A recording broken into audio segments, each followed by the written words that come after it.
नमस्कार दोस्तों, आज बात करेंगे राजेश पावर सर्विस की। एक ऐसा स्टॉक जो अपने हाई से लगभग 40% गिर चुका है, लेकिन कंपनी का रिजल्ट रिकॉर्ड तोड़ है। क्या एक गोल्डन अपॉर्चुनिटी है? चलिए देखते हैं इस वीडियो में।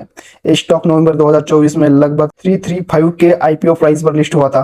अगस्त 2025 में 1639 तक पहुंचा, अपना ऑल टाइम हाई। और अभी ये स्टॉक 950 के आसपास ट्रेड कर रहा है, यानी हाई से लगभग 40% की गिरावट पे। कंपनी क्या करती है, एक लाइन में बताता हूँ। Rajesh power service power sub station, high voltage cable और सोलर पैनल प्लांट्स बनाने वाले एक ईपीसी कंपनी है। गवर्नमेंट और प्राइवेट दोनों क्लाइंट्स के लिए है। इसका मार्केट कैप लगभग 1780 करोड़ है। एक स्मॉल कैप कंपनी है और बीएसई एसएमई पर लिस्टेड है। इसका आरओई देखिए, यानी रिटर्न ऑन इक्विटी अभी 43% के आसपास है। मतलब कंपनी अपने शेयर होल्डर के पैसों का बहुत अच्छे से यूज कर रही है। 20% से ऊपर आरओई जनरली स्ट्रांग माना जाता है और 43 आउटस्टैंडिंग है। पर पी रेशियो अभी सिर्फ 12 और 13 के बीच में है। इसका मतलब इतनी स्ट्रांग ग्रोथ वाली कंपनी इतनी सस्ते वैल्यूएशन पर मिल रही है। एनालिस्ट इसे अभी अंडर वैल्यूड जोन में मानते हैं। आप आते हैं सबसे इंपॉर्टेंट पार्ट, रिजल्ट पे। 23 अप्रैल 2026 को इसका फाइनेंशियल ईयर 2026 के फुल ईयर रिजल्ट आए और एक धमाकेदार रिजल्ट थे। फुल ईयर रेवेन्यूज 1072 करोड़ से बढ़कर 1628 करोड़, यानी लगभग 52% की ग्रोथ। ईबिटा देखिए 59% बढ़ा है। नेट प्रॉफिट 96 करोड़ से बढ़कर 143 करोड़ हो गया, यानी कि 48% की जंप है। Second half of financial year 26 में, मतलब अक्टूबर से मार्च में रेवेन्यू 990 करोड़ रहा है। अकेले एक हाफ ईयर में स्टॉक गिरा है, लेकिन कंपनी अंदर से रॉकेट बन रही है। प्रोमोटर होल्डिंग देखिए, प्रोमोटर होल्डिंग 72.7% है अभी। और सबसे इंपॉर्टेंट पार्ट, जीरो प्लेज, मतलब प्रमोटर्स ने एक भी शेयर गिरवी नहीं रखा है। ये इन्वेस्टर के लिए बहुत ही बड़ा कॉन्फिडेंस सिग्नल होता है दोस्तों। और फ्यूचर इसका कैसा रहेगा, अभी इसका फ्यूचर बहुत ही प्रॉमिसिंग है। कंपनी का अनएग्जीक्यूटेड ऑर्डर बुक 3,326 करोड़ का है, जो कि करंट रेवेन्यू से डबल है। मतलब आने वाले 2 साल का काम ऑलरेडी बुक है। गुजरात में जीयूवीएनएल के साथ 65 megawatt battery storage project sign किया है कंपनी ने। और रिन्यूएबल एनर्जी का फ्यूचर में एक बड़ा कदम कंपनी ने रखा है। मैनेजमेंट में फाइनेंशियल 27 के लिए 40% रेवेन्यू ग्रोथ की गाइडेंस दिया है। और इंडिया में पावर इंफ्रास्ट्रक्चर बूम चल रहा है दोस्तों। गवर्नमेंट और ट्रांसमिशन और रिन्यूएबल एनर्जी टारगेट सीधे इस कंपनी को बेनिफिट देंगे।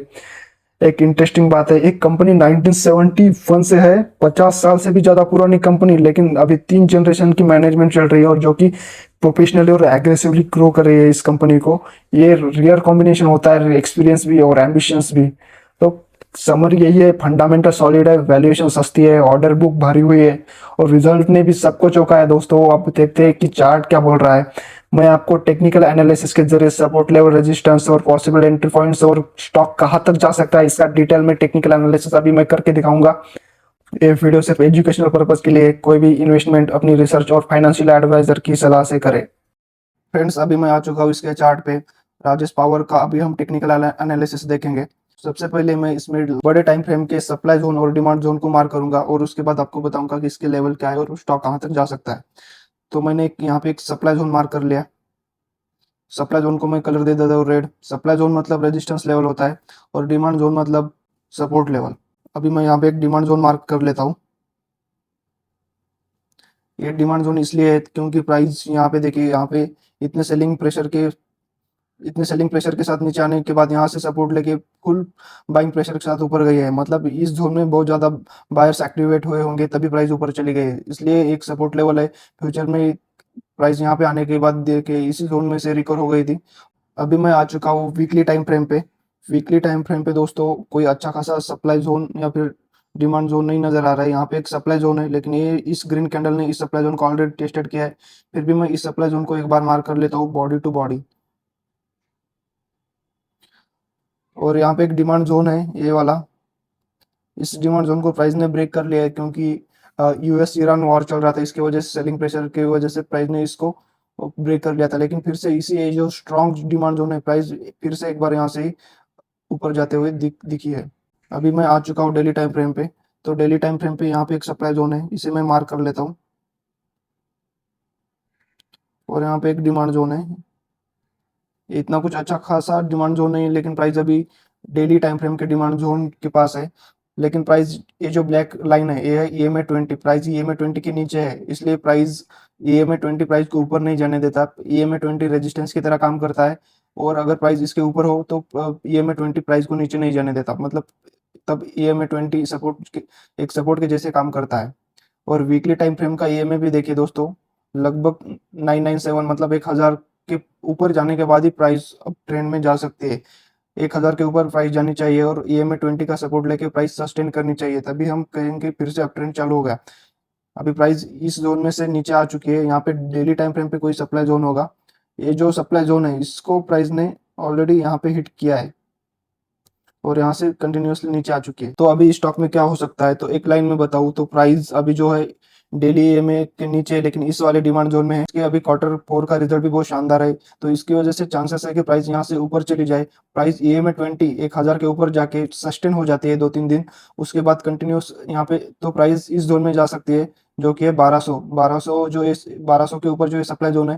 प्राइस इस बार इसको टेस्ट करके नीचे आएगी, फिर से ईएमए का सपोर्ट लेके प्राइस फिर से ऊपर चली जाएगी। तो ऊपर कहाँ तक चली जाएगी, तो प्राइस इस जोन में चली जाएगी जो कि है